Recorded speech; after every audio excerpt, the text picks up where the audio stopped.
भोजपुरिया बाहुबली अभिनेता प्रिंस सिंह राजपूत और पायस पंडित की भोजपुरी फिल्म बोले चूड़िया बोले कंगना का ट्रेलर होने वाली है रिलीज।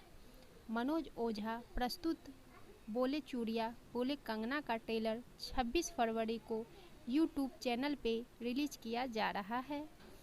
इस फिल्म के निर्माता गौतम शाह, लोकेश मिश्रा हैं और इस फिल्म को निर्देशित किया है मनोज ओझा ने। गीत प्रकाश बारूद का है। फिल्म को संगीत से सजाया है प्रकाश बारूद, सरबिद मल्हार ने। लेखक Sabha Verma, camera Firoz Khan, editing Govind Dubey, choreography Kanu Mukherjee, publicity Prashant VFX Sumit Ojha का है। इस फिल्म के ट्रेलर को आप सभी अपना प्यार और आशीर्वाद दें। धन्यवाद।